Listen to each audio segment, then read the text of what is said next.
It's particularly different for students of immigrants or immigrant students because they're sort of caught in two different cultures, right? Yeah. So they've got Somalis and Hispanic or Latina students in particular have pretty strong family ties and a very strong culture in many senses, maybe more patriarchal than our culture. And then they're coming into, of course, a culture where girls their age are not wearing hijabs. You know, Yeah. their neighbor who was a white student was probably barely got her belly button covered. So how tricky is that? Well, I think it's been really interesting to see how new immigrant groups meld with our local young people, but it's also interesting to see how they relate to each other.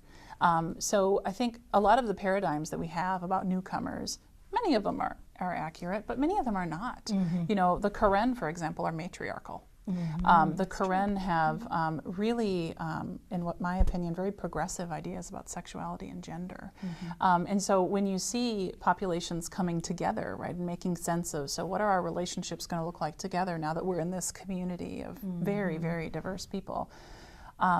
For me, it was an empowering thing to see. And that's because they weren't people far away from each other talking about the other. Right, or they were reading people, it in a newspaper or a textbook. They were people eating lunch together, chatting with each other, crying over failed relationships. Were there tensions between any of the different groups? There were tensions, and many of the tensions that I remember were tensions that stemmed from home country.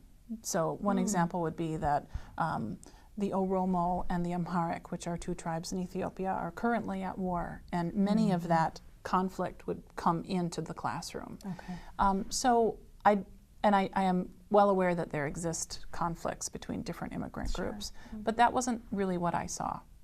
They were together in this shared space, in a public space, excuse me, and doing their own methods of nascent or organic governance and democracy. They were figuring out over the lunch table ways to get along and to appreciate each other apparently for who they were, and probably occasionally arguing about different things. Maybe religion could be a really obvious one. You've got a very strong Catholic immigrant group and a very strong Muslim immigrant group. But I think that's everything that we know about culture change is that's how it happens. It doesn't happen in a textbook. Right. Certainly doesn't happen on a TV, because I'm not sure that there's any major media that has explained that the Quran is a matrilineal or sort of woman-focused model, or woman model in a way. Hard to explain, and that's an entirely different discussion. It's a very complex discussion, as you well know.